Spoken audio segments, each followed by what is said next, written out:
Checking in, sir? Yeehaw! I'm going back to school, baby. I am pumped up. I'm gonna live my glory days. Ooh, ooh, ooh. Hey, I might even play a little hacky sack in the squad, take a lecture, hit a frat party. That's great, but don't even think about trying a triple Lindy in the pool. Do you live, eat, and sleep the hotel industry? Looking to brush up on your game? You've come to the right place. Welcome to No Vacancy, the hospitality industry's #1 podcast, with your host, Glenn Hausman. Hey everybody, welcome back to No Vacancy. I'm here at Penn State School of Hospitality Management. It was exciting. You know, sometimes I talk to these people on the phone. Sometimes I see people at conferences, such as the woman I got standing in front of me. But it's great to be here, steeped in the world of hospitality at the Inn at Nittany Lion. That what it's called? Nittany Lion Inn. All right, sorry. I'm sorry about that. I got Donna Quadri-Felitti with me. How are you? I am great, Glenn. All right, so I'm pretending that I know your title, but I can't remember your title. What is it? The Ashton Kutcher Professor School, something? Something like that. Actually, the Marvin Ashner Director of the School of Hospitality Management. Right. And we're very proud of that distinction. One of our incredibly successful and generous alumni who endowed my position as director. That's really excellent, except I don't get to interview Ashton Kutcher while I'm here. No. All right, I got to tell you, I don't know what I'm thinking. But Marvin Ashner is a great interview. I'm going to recommend it. I'm going to recommend it. So I think it's pretty cool. We're up here for a big event for Leaders of the Year. I'm going to get to speak with Lee Pillsbury, who'll be on later in this program, and it's so much fun to see what you're doing here. I used to know Donna back in the day when I was an adjunct professor at another university, which we don't need to advertise now because it's all Penn State.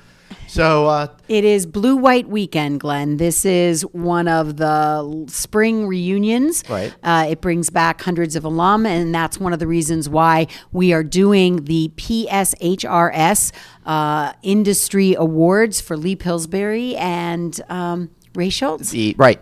Penn State Hotel and Restaurant Society. And I have to tell you, the society is the second oldest alumni group at Penn State, right. Only second to the famous Blue Band alumni group. Really? And they are very active, very forward-thinking, and this is really, really their baby. So, being in an organization with the name Society in it, do you have to drink tea with your pinkies out? Because it seems very fellowship formal. is important. Okay. Beverages are exchanged, but they can be of all kinds. All right, so tell me a little bit about what's going on here. I find I spend all of my time at these conferences talking to the same people over and over again. And I sit at these panels, and one guy says something, then everyone at the panel, everyone at the conference says exactly the same thing, like they thought of it, right? Sorry, it's just the way it is out there. No, Glenn, I think you're right. But what's great about being in the academy, is we celebrate the diversity of thought, and we try to inspire different thinking and actually create an environment where disparate views can be heard, and that questions and innovations can be proposed. It could be seemingly outrageous, but talking about things such as the intersection of investing in education and innovation, and how those two go together or don't. Right. Oh, that's interesting. All right, so Donna, tell me a little bit about how you get those kids to actually think.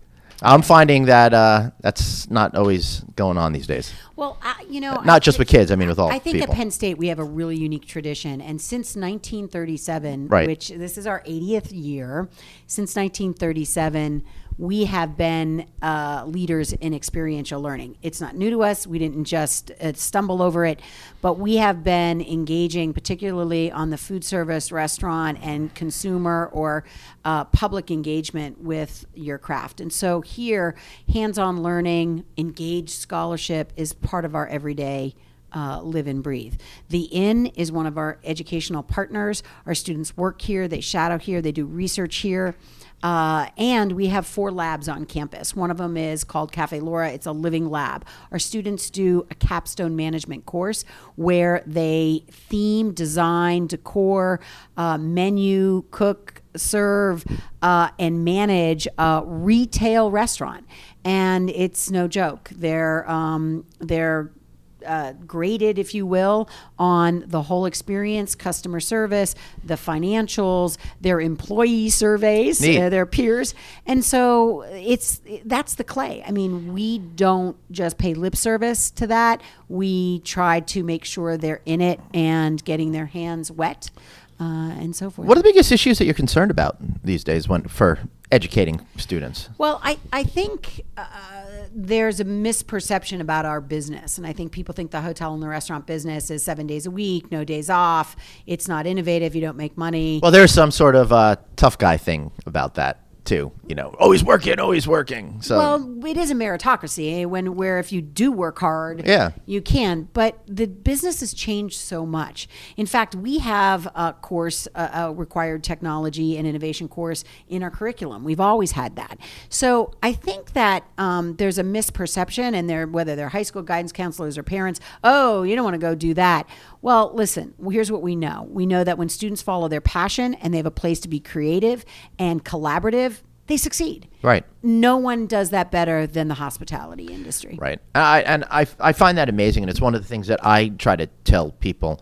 If you're excited about your job, it doesn't matter. I find like my life is my job is my life, and my mom keeps telling me, just relax, but Glenn, is what I do. I've known you a while. You've always had a millennial mindset. It's not about a number. And that's what I think is important. We're very focused on Gen Z. Yeah. We're focused on next. They are in our classrooms now. Could you help me with Gen Z, because my kids are 13 now, and they just turned teenagers, and I've got a lot to deal with. Any tips there? On, how to motivate them maybe to be hoteliers tomorrow? Let them teach you. Right, yeah. Because they will know it before we do. Well, right now I'm at the point where I pretend I know what they're talking about, and I'm still getting away with it. Soon it's not going to work. So you're still smarter. No. Because you're pretending. I'm not smarter. I'm just outsmarting. It's two totally different categories. Exactly. Very well put. That's why you are the journalist. Actually, we see that this generation understands what happened to the last generation about being so public on social media. Right. Hence why things are here today and gone tomorrow. The Snapchats of the world are popular. They do want to be engaged, but they want to be engaged in a lot of different platforms, not just online. Yes, they are attached to their phones, but they believe in partnering. They are also a little different too about retail. They expect to have a traditional experience that translates better online. Right. They're smart. Yeah. And they're partners, and we should treat them as partners. So what can the hotel industry learn from students? Wow, that's a great question. And I think if we start thinking of our college students as fully formed human beings, and we start engaging with them as the creative intellectuals that they can be, I think we'll learn a lot more than our past posturing may have done. I'm very excited and optimistic about what I see in our classrooms, particularly here at Penn State, where leadership and work ethic and creativity are part of their DNA. I'm glad that you are saying that, because the college generation today seems to get a bad rap, and the ones that are coming out of school seem to be, I guess I was called a slacker in the 90s. Maybe it's just a rite of passage, but that seems to be what's happening with the next generation. We're saying that they're slackers, that they're not motivated, that they just want to hang out, and that they're not going to put in the time. Yeah, no, I think they have a better handle on work-life balance. It's their expectation. Right. We still dream about it, Right. and I think that there's something we can learn from them, and that's what I think is so great. We are always taught daily. Yeah, I would really like to have a way to figure out a little bit more of that work-life balance, to just be able to turn it off, but I don't understand how they do it when they got their phones and they're staring at their phones all the time, and they've got to be getting communications. I don't know how they avoid it. They think that their multitasking is working. Right. Maybe it is. Maybe in some levels it is. Yeah. They're creative problem solvers, and we need to tap into their ability. What we should be doing is framing the question for them. We should be framing the problem for them and let them have at it, because I think they're going to teach us a few things. What can the older generation, again, learning from the younger students, know what's a really smart, forward-thinking idea and what's just youthful ignorance? Good question. We have to be mindful of the fact that they don't have as many multicultural experiences that we would like them to have. So we'd like to have them engage in a global world. Right. That's important. And I think we should celebrate their learning rather than saying and being judgmental about, and hey, I think we've found that it's not the ladies and gentlemen aren't stealing moms and dads' clothes. We're stealing their clothes. Let's face it. I guess that's why their store's called Forever 21, right? Yeah, exactly. So what's the coolest thing about, being in the director of this program here? How neat is that? Well, first of all, the faculty are extraordinarily dedicated, smart, accomplished, and innovative. But I think it's the students and the work ethic and the kindness. These are kids who really believe in giving back. We have 12 student clubs on campus. They do great things, from service to success. There's nothing like getting inspired every day when you walk in the building. I love it. And speaking of inspiring, we're going to go hit an awards ceremony any minute. So I'm looking forward to that. Any final thoughts? How can people find you? Shameless plug for Penn State. All Absolutely. That good stuff. Hire Penn Staters. You will be very proud you did. You have a program that they might be able to tap into for student employment? Absolutely. We have a dedicated career services center in our building right across the street from the Nittany Lion Inn. That's how close of partners we are. We would really encourage recruiters to come and look us up and come and visit. Excellent. And tell them Ashton Kutcher sent you, right? Right. Thanks, Glenn. Right. Thank you. Have a question for your host, Glenn? Tweet him now at Traveling Glenn. No Vacancy, the hospitality industry's #1 podcast. We'll be right back. So you're listening to this right now. That's right. Right now. You're listening. But you're not the only one. Many others are too. So my question is, do you want to get noticed? Guess what? I can help you with that. Every single month, my content delivers more than 100,000 impressions. I know. I thought the same thing too. Now it's your time to get you or your product, service, or brand known by leveraging my network. I'll work with you to find creative solutions that are going to get your message to the ears and eyes that you need to attract. Just send me a note at glenn@rouse.media or find me on Twitter @travelingglenn. That's glenn@rouse.media, ROUSE.MEDIA. And while we're at it, Glenn has got 2 N's. Thanks for listening, and now back to more great content. Back to the show. It's No Vacancy, the hospitality industry's #1 podcast with your host, Glenn Hausman. Penn State, we're here. How nice. You're enjoying it so far? I always enjoy coming back to Happy Valley. Yeah. Wasn't there a TV show called Happy Valley? Yeah. I don't know. Yeah. You don't call it happy anymore? Right. No, right. I'm just trying to get everything all set. All right. So I'm really enjoying the fact that I get to speak with you. This kind of is a surprise for me and fits in nicely. I'm going to put you as part of my Legends kind of category series. So I hope that's not too stressful for you. Right. When you get as old as I am, you have right? to be. It's right. kind of like a legend. That's right. Do you find it weird looking back on your entire career and say, whoa, I did this, and the other thing? Oh, man. To try to consolidate about 60 years into 2 minutes, right? It's kind of tough. But, yeah, I do look back on it. I have time to reflect now. Well, you're retired, so you can... However, I stay pretty busy. We spend I have a home in Montana. We spend our summers out there. And that's nice. Do a lot of fly fishing and so forth. And, when you're out in the serene, beautiful mountains with the river running through it, with the trout jumping, you can reflect a little bit. That sounds fun. So, of course, I'm here with Raymond Schultz. You've been industry icon and stuff like that. And I thought the best place for us to start is the most notable part, maybe Hampton Inn. Talk a little bit about that. I'm friendly with Phil Cordell, who is now the good steward of the brand over there. And I'm curious as to what made you start this brand, and what was your motivation then? Because I feel like hotels were very different back then. I remember the road trips with mom and dad, and I didn't have quite that experience. So you were kind of forging new territory there. Well, let me go back a little Please. before Hampton Inn. Yes. You know, when I enrolled in Penn State Right. in 1951, Mm-hmm. there was a home builder down in Memphis, Tennessee, who took a road trip Right. to Washington, threw his family, 5 kids and wife into the station wagon, drove up, no interstate hotels. I mean, no interstate Right. no interstate highways. Mhm. And you know what, out in the boondocks, so forth, you had tourist courts, you had cabins, Mhm. or you had downtown hotels. All the type That of was- hotels, yeah. That all, was the industry back then. all the hotels that I picture to be in some sort of, crime type movie, right? Yeah, Elm Street. Yeah. Yeah, that's the kind of stuff. Anyway, this home builder, Yeah. on his way back to Memphis, turned to his wife and he said, Dorothy, I'm going to build some hotels, maybe 400 of them, Mm-hmm. where kids don't get charged extra. They have Yep. swimming pools, they have restaurants, and they have nice rooms. And you can drive right up to the door. Right. Okay?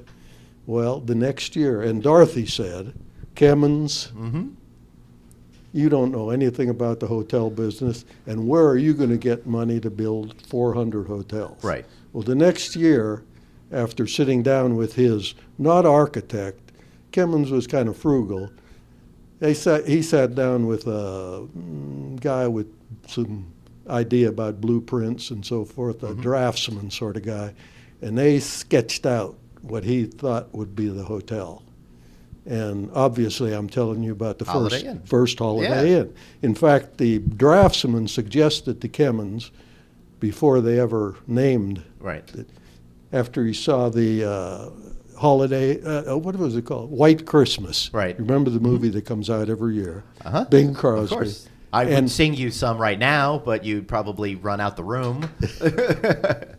and beautiful little country inn up Yep. in New England in the snow and so forth, named Holiday Inn. And so the draftsman said, Kemmons, I think I have a name for this hotel. And he told him what it was. And he said, I really like that. And so less than a year from then, 1952, he opened a 120-room, single-story, U-shaped building with a swimming pool in the northeast section of Memphis, not downtown where Right. the hotels were, but on Summer Avenue, which was US 70, I think. And therein Yeah. changed the hotel business forever. Yeah. Okay. Absolutely. So how important was the post-World War II era with the expansion of the American highway system really to the success of that whole category? Oh, tremendously, tremendously important. Because prior to that, as I said, there are 2-lane highways.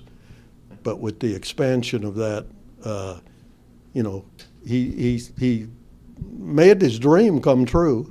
Because he didn't have the money to do it, obviously. Right. But he also invented something called franchising. Right. Okay. I'm sitting here listening to you telling me the story, and I want to see the founder with Michael Keaton about the McDonald's story. And I feel like there's probably a lot of parallels between those two types of stories. I think. How do you get people, when something doesn't exist, to convince them that they should be a part of it?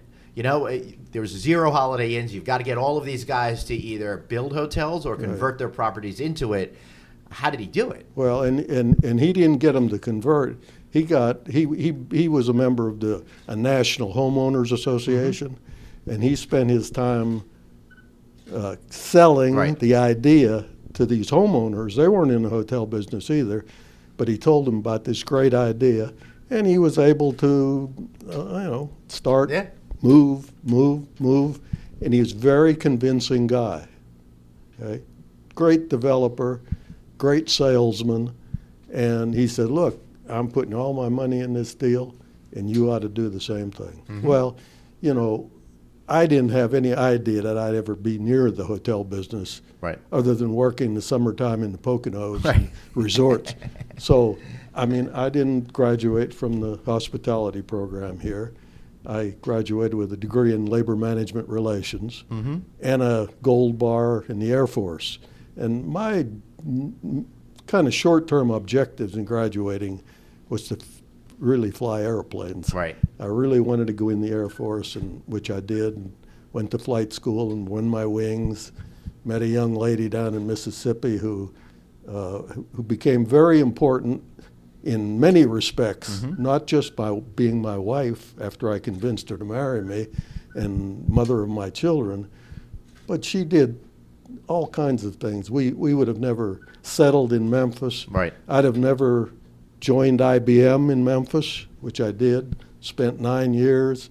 One of my accounts, biggest account, was Holiday Inns. I was going to say, how did you wind up getting into that side? Exactly. That's the way I came in, the technology area.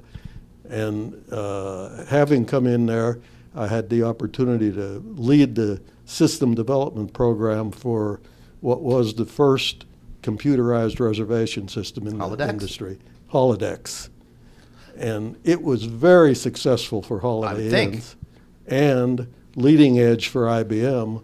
So we both profited by that development. And Kemmons always said, you know, I sold franchises before Holodex, and I took orders after Holodex. And true, I mean, when I got into, well, I joined Holiday Inns after 9 years with IBM. Leaving IBM was almost blasphemy back in those days. Well, it was one of those, you were of that era where you joined a company and that's where you were your entire life until they sent you out the door with the gold watch. That's right. Right. Exactly. To do what? Fly fish in Montana? Yeah, exactly. Yeah, I've spent with Holiday and the following companies, Promus companies, Promus hotels, and that's, of course, after being with Holiday for 10 or 12 years is when I got the opportunity to launch a new brand. Right. So what was that like? Before we get to that, because now you got me thinking about all this other great history. Bringing that first reservation system to life. How do you even know what to do? The technology side, part of it, how do you even figure out this is how everything should work? This is how people are going to want to make reservations? You know, IBM is a great company. Yeah. IBM was a great company, but you know, that was kind of the birth of commercial computing back in the early 60s. But they had good schools, and you had to go to school. I didn't know anything about systems engineering, and they hired me as a systems engineering trainee, and so they sent me to schools until I learned about not only their machines and how to use them, but they teach you applications, mundane applications like payroll, payables, receivables, and so forth. And I guess I had a knack for analysis, for systems analysis.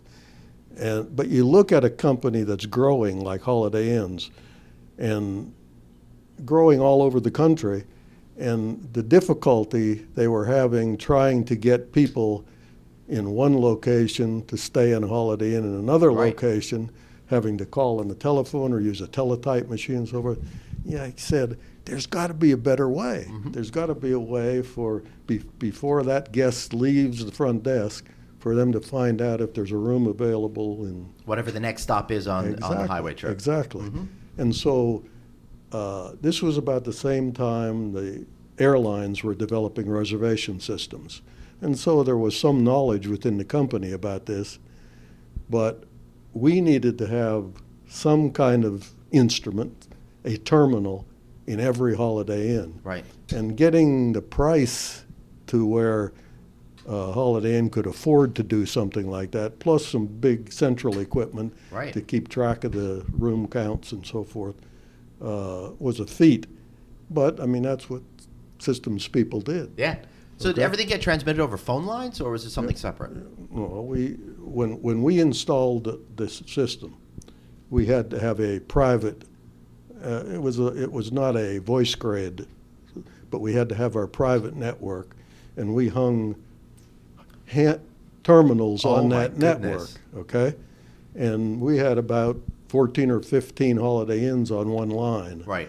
But the computer was so fast speaking. Yeah, relatively not, speaking. Yeah, relative to the day. Yeah. Place your reservation here. By the time you get to the other hotel, it may arrive. No, it was faster. Yeah.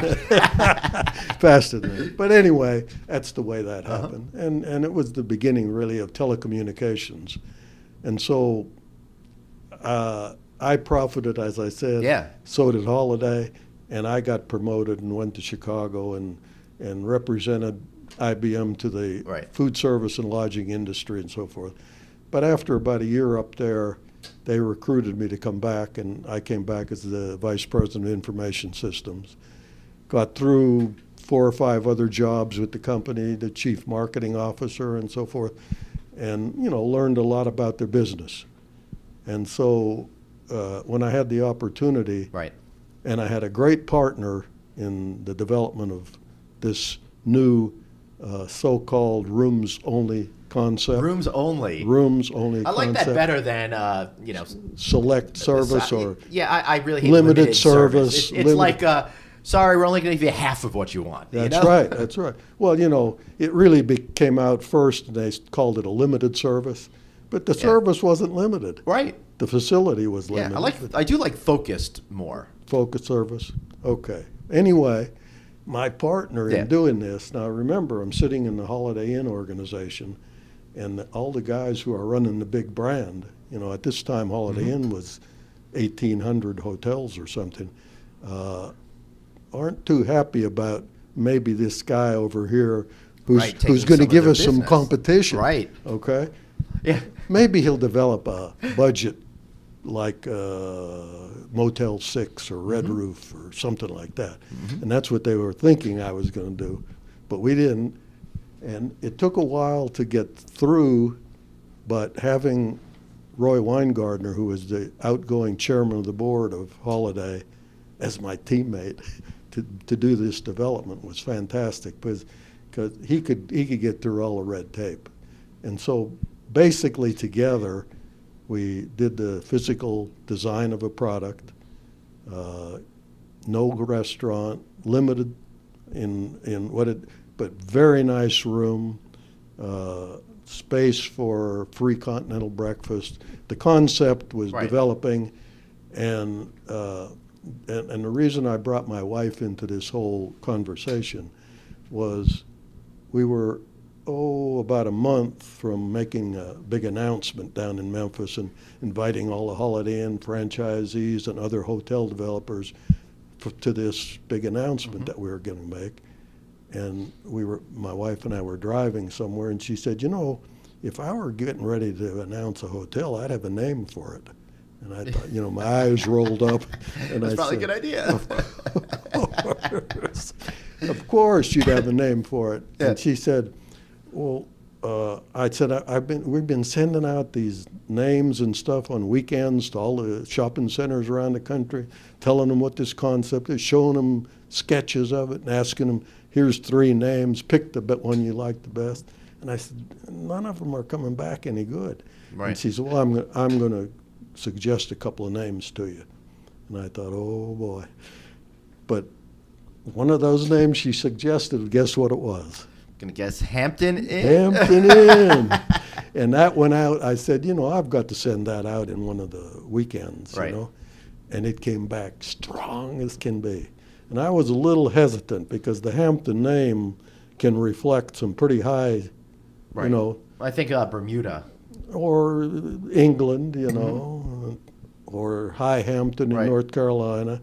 But I said, they liked it. They love it, And so that's what it became, Hampton Inns. We made the announcement in late '53, built the first Hampton Inn in Memphis, about a half mile from where Kemmons built that first Holiday Inn about 30 years later. That's great. You opened in 1984, 1984, right. Was opened when right into the Memphis Open golf tournament, filled up the first day and stayed pretty well full, and off we went. What's the biggest lesson you learned in those early days of Hampton? The learning? Yeah. Well, to develop anything, as you pointed out earlier, that nobody knows anything about and ask them. Yeah. You know, we're very steeped in the franchising business, Right. knowing the goods and the bads about it, and to try to get somebody to put their hard-earned money into a brand that wasn't a brand. And there's only one way to get a brand to be a brand, and that's to have mass. Right. Because, you know, guys in Memphis don't stay in Memphis hotels usually. Right. So you have to have distance, you have to have mass, you have to have cluster, and that's the way we developed it. We had enough resource to develop some clusters of company-owned properties, and we did the most in the Southeast where we were most familiar, and they were all very successful. And as soon as people start seeing what was happening, understanding the mechanics of operating one of these, you'd liken it a little more like a fast food service rather than a sit-down restaurant. Limited number of employees, much higher returns and margins than the full-service hotel and so forth. And the continental breakfast was satisfying our customers and free, so to speak. And we brought them back. We ran high occupancies. It became the darling of the industry. Still is. Yeah. Named number one by the whatever the magazine that picks the best franchises in the country, 5 times in a row, I think. And so it started there. J.D. Power? No, well, it does all very well with J.D. Power, but the Entrepreneur magazine, that's the one I'm trying to think of. And I guess today, you know, I've been gone 18 years, but today I think we have over 2,200 Hampton Inns across the world. Yeah. And a lot of them developing overseas now. Yeah. What's it like looking back and seeing the success of not just the Hampton brand, but the entire category, which is now the sweet spot for the entire hotel industry? Well, I think the key for the whole industry, really, for the select service industry, is the fact for the developer, he gets the max in return in the hotel business. For his risk dollar, he's getting a higher return on investment than he can in any other of these categories. And of course, that's very important because he's the guy that's out asking the banker for a loan, and he's the guy that has to make the returns and so forth. And it's easier to develop your staff. We had good systems coming out of the IBM. We had good systems from day one. And if you learned how to operate a front desk at one Hampton Inn, you could go anywhere in the world where there's a Hampton Inn and be right there. And you learn how to operate the operating systems there, do the daily report, become a night auditor. You could do them in any. And I think there are the reasons. It's you know, you're a businessman. You know. Yeah. Return on investment is very important. And you can still do it even in this complex world of today. Yeah, sure. And you're getting very poor return on investment on this interview because I get all the benefits. And that's right. So, last question that I have for you, because I know we have to wrap up. What kind of advice would you give people now that are trying to innovate in the hospitality industry? How did you come up with your idea in a way that's applicable to today? Okay. The most important part of Hampton Inns happened, 5 or 6 years after we announced and started. And that is, we were looking for a point of difference. And that point of difference was I heard about a professor up in Harvard teaching in the business college, Chris Hart. And he was sort of the guru of service guarantees. But he never really made an impact in a service industry like hospitality. But I thought about that for a while, and I called Chris, and I said, Chris, you know, we have a great product, coming off the ground fast. It's very successful. But, people are going to follow us. And I want to have something different than anybody else can have. And I said, why don't you come down and let's kick this around, talk about it. Long story short, we implemented a 100% satisfaction guarantee. Right. And it was not a marketing program. It was not a gimmick. Mm-hmm. It became the basis of our culture, because from the top to the bottom, anybody could give you a free room. Right. Room attendant, front desk, general manager, whatever. And when you put trust like that into your teammates, staff in the hotel, it changes their whole attitude about what they do. Right. And, people said, you're crazy. You cannot guarantee service in a hotel industry. We can, you might think you can. I said, I know you can. Yeah. You've got to be able to do it. Right. And so I was convinced enough, and maybe I was a little crazy. I said, no caveats. None of this stuff of if you're not satisfied, if we can't make you satisfied, if you do Right. It's going to be a very simple statement, and that is, if you're not satisfied, you don't have to pay. And they said they'll kill you, they'll shoot you. You know what the rate of I have no idea. dishonesty? About 0.2% Wow. of your. Wow. That's amazing. So hey, that's faith in America. Right. All right. We really do have to wrap up. Any final thoughts? No, it's been fun Yeah. to be here with you. Thanks for telling me your story. This was really fascinating. I'm really honored that you got to share your story with us and our audience here. Well, thank you for wanting it. And thank you all, Mr. Raymond Schultz. It's here for him. Yay! Awesome. Thank you, sir. And thank you guys for listening. And we'll be back next week with another great episode of the No Vacancy Podcast. It is, unless I decide to go fly fishing up in Montana. Thanks for listening. Thanks so much for listening to No Vacancy, the hospitality industry's #1 podcast, with your host, Glenn Hausman, online at rouse.media, on Twitter at Traveling Glenn, and on Facebook.com/Glenn.Hausman. We'll catch you next time.